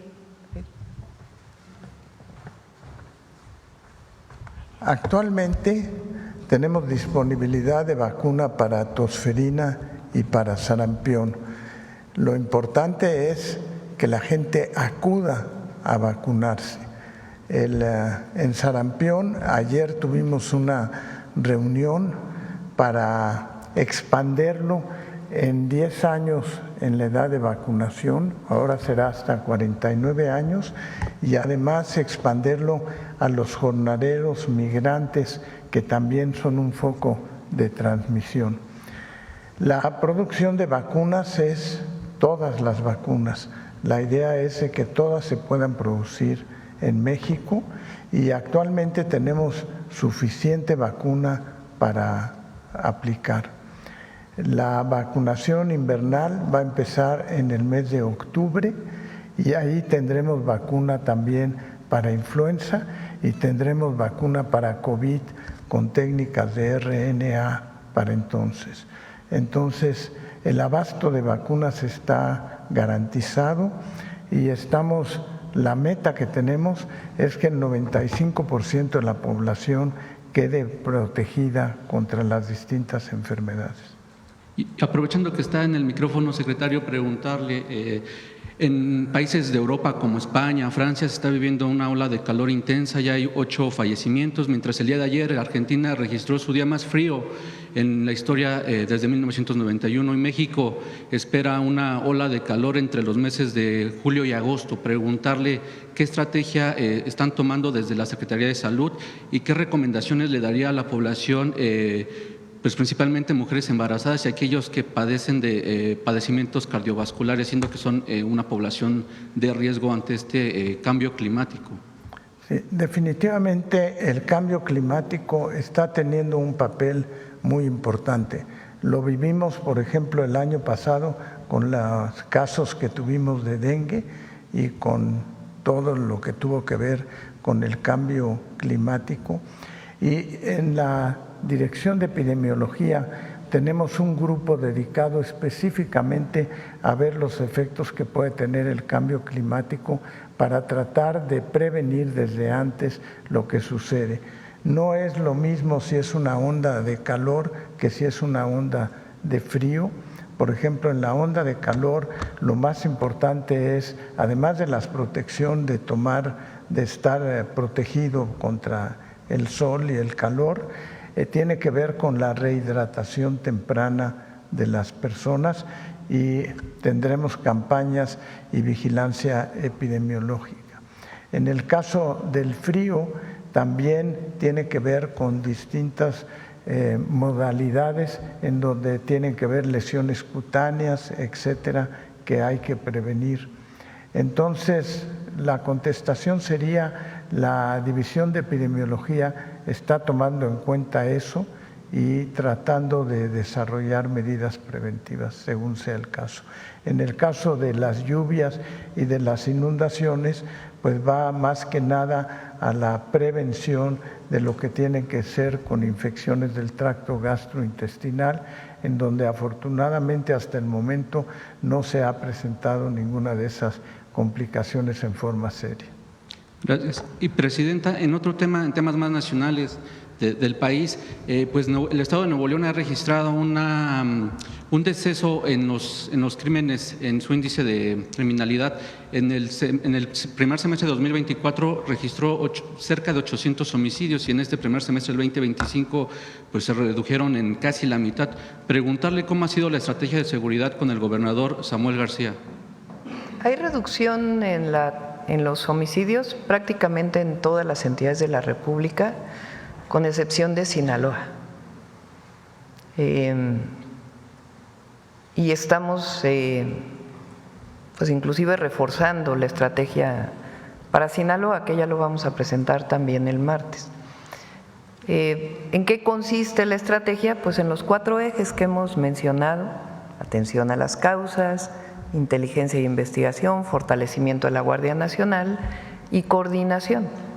Y en la coordinación, pues hay coordinación a nivel del Gabinete de Seguridad Federal con la Fiscalía y también coordinación con las entidades federativas. Y por último, su opinión sobre el tema de Estados Unidos, sobre el caso de Ovidio Guzmán. Es buena pregunta esa. A ver, voy a hacer preguntas sobre el caso. ¿Cómo nombró el gobierno de Estados Unidos a las organizaciones de la delincuencia organizada en México?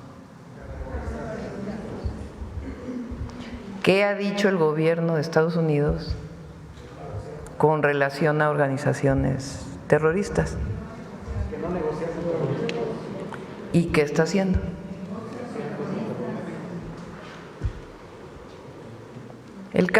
Este caso en particular fue una detención que hizo el gobierno de México.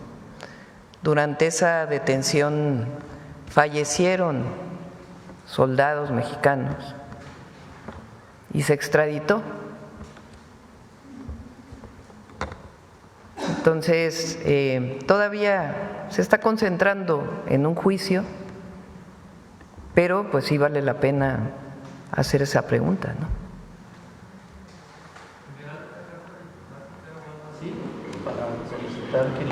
No, pues es más bien en las pláticas, ¿no? Porque sí es importante. Y que quede claro, nosotros no defendemos a nadie, no se trata de eso.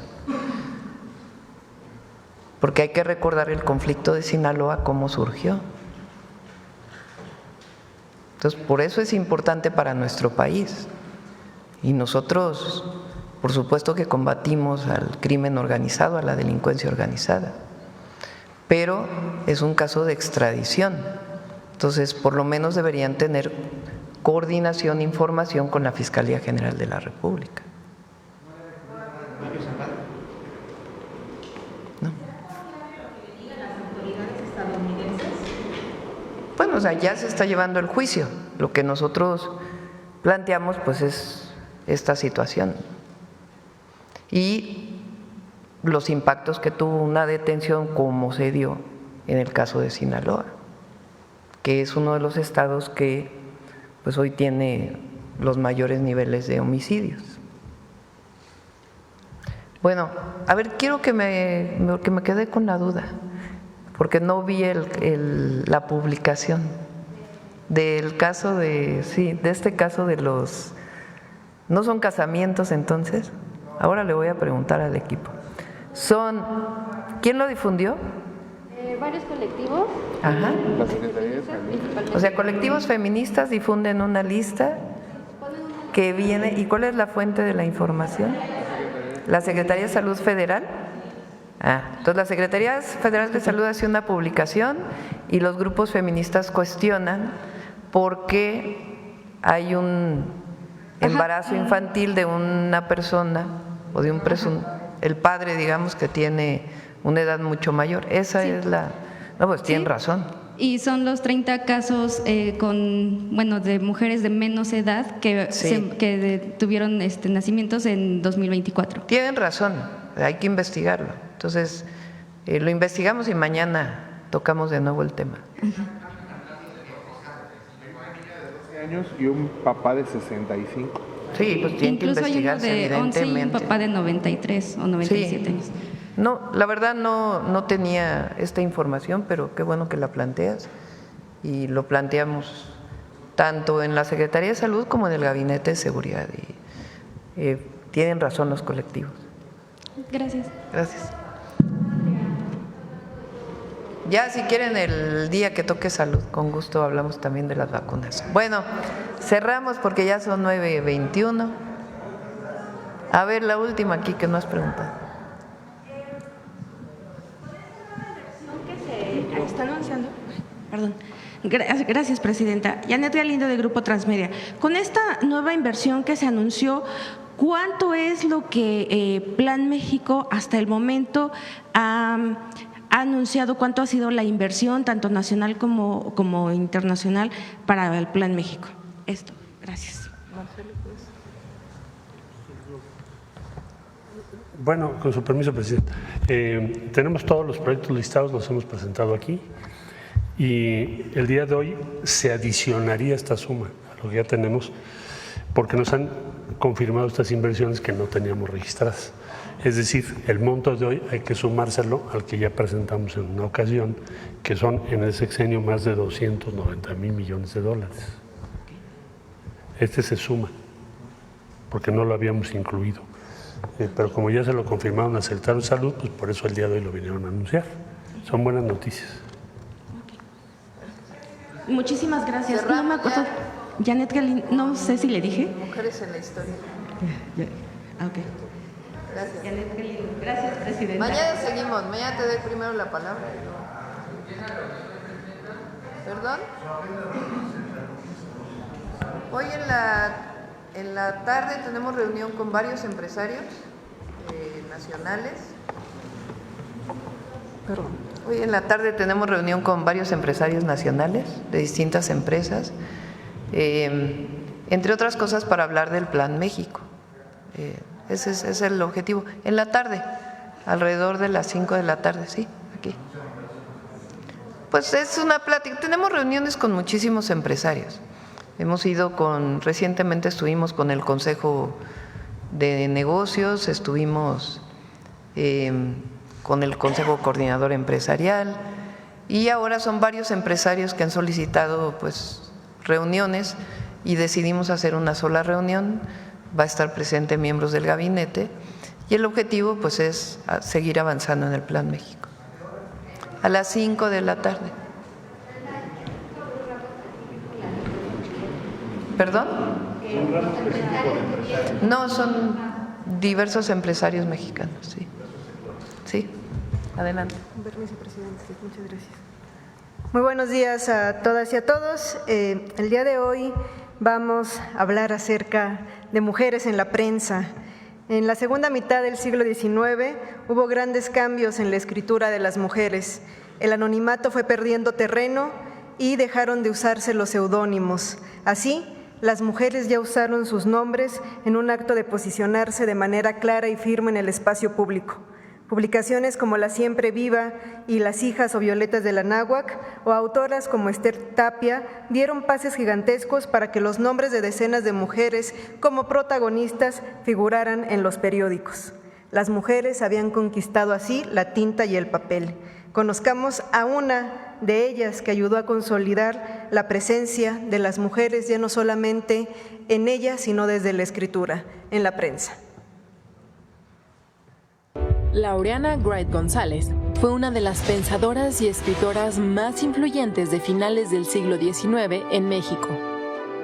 Hija de la mexicana Eulalia González y del estadounidense Santiago Wright, nació en 1846 en Taxco, Guerrero. Proveniente de una familia liberal, recibió una educación poco común para las mujeres de su tiempo. Estudió francés, inglés y los llamados primeros elementos de la Ilustración. Hacia 1865, escribió sus primeros versos, algunos de ellos sobre poesía patriótica. En los años siguientes, se incorporó a importantes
crítica al modelo tradicional de formación de las mujeres.